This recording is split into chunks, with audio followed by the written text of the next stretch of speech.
So taking a break from the OER library guide and open access, I do want to focus on one thing that a lot of professors are unaware of currently at UNF. And it's not your fault. It's just because we got a new discovery tool. So if I was doing a search for, I don't know, education, philosophers, sorry. And this is enter. You now have the ability to access open access or open education resources. They're synonymous in some ways. You always want to click on this gold bar. Your students are being taught this every time a library session happens. As a faculty member, you should do the same thing because you in fact get what? Oh, all the access to everything that the students and faculty deserve. So if we look here, you want the diamonds. That's the best thing about this. You see the blue. So we have 16,000 results, and you see started noticing that like this is a peer-reviewed journal. It's open access. See, and you can actually limit to anything open access. And just like those databases that we were just using, like Merlot and Galileo, Lumen Learning, we're still being able to limit, but now we're saying they're open access. A lot of faculty don't know this, but like you can't actually give an article to a class at another institution. Does anyone know why that is?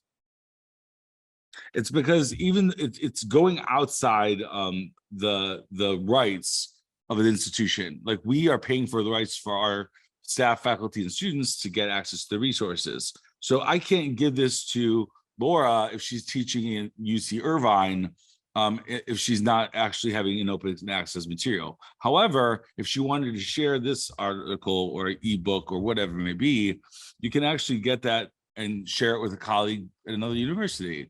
So that's why this became such a popular thing. It's became the biggest basic experience that hit my head was that in 2012 when professors were talking about sharing article materials, and that just the copyright issues and everything else started like really making professors nervous, rightly so. Can you demo open access and book, like ebook? Yeah, awesome. So if we wanted it to be online, which we probably do, and then you're going to keep on that left portion. This is the portion where you're going to click on resource type. That's a really good idea, Sarah. We can click on books. And it's really about big picture versus little picture, right? Like students always tell me like their favorite thing is like Google because it gives you millions of results. But now we have like 23 results on philosophers and education in some sort. And all open access books that could possibly be the one you want to review if you choose to review a book for this workshop. Yeah, definitely. And the nice thing also is, I want to point this out. So this is just a tag for the library.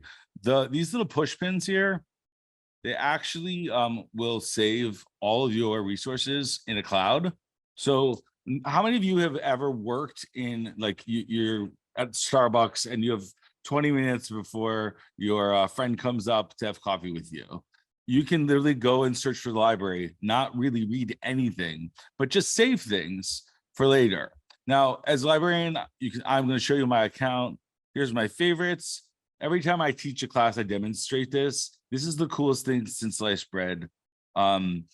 This is everything that I have ever saved since this. This is really remarkable. And it does say when it's open access and when it's just peer reviewed, right? The other thing that's really nice is I always encourage students to do this. You can copy a link and put it into your course. So they were talking about using a flipped classroom model. That's an awesome idea, but some students don't like the idea of having to start from scratch. So what you can actually do is copy this link of that or even a search history. And we can actually go ahead and click on that search and copy the copy the link under the QR code. And any student in your class can go back to that and go into the open access resources. Any questions? Actually, I do. Go ahead. Can you do a peer-reviewed filter? And are any of the books peer-reviewed? I was just wondering as you're doing that. Yeah, I think it depends on the discipline, to be honest with you. I've heard history professors and English professors talk about peer-reviewed journals, or sorry, books. Let's go back to that initial search. I was just wondering, because sometimes professors may say, I'm a little concerned about open access. I'm not sure of the quality. And if there was a peer review process, I know some of them do, but I'm not sure if education, but it would be interesting to see if anything pops up with peer reviewed books. No, it's a really good idea. So we have 395 books there. If we say peer reviewed, let's just see what happens. So there's 2. Well, better So than there's some, nothing. but and the other thing is like we always want to remember when you're using the library, whether you're using the LibGuide to get to that, like the open access materials, attribution is so important. Even if you're using it in class and it's used in Canvas, you want to make sure, and I think we can all speak to this, that you always want to make sure you're using the attribution rights. So if something's open access, even an MIT course where the link has to be changed by me. Mhm. So if we go in and we do microeconomics.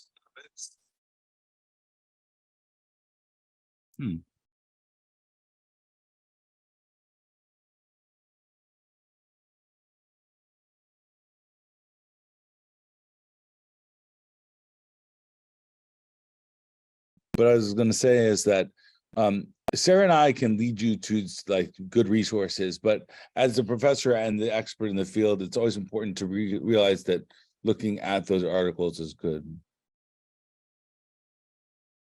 So in this case, for microeconomics, we can limit here. The other thing, Sarah, I agree, is looking at the level. Like this is something that a lot of the databases do. That that you can say graduate or undergraduate. So if you look here and you click on graduate level courses, like this is gold. If you can get a database that actually limits to the type of level of course, that saves you a lot of time. And especially if you're looking at like microeconomics theory 2 versus theory 1, even at a graduate level, sometimes you might like pull a chapter from an undergraduate book. See here, we have microeconomic theory and public policy, and you can actually go into this book and pull chapters or readings in themselves. Does everyone agree with that? Pretty much.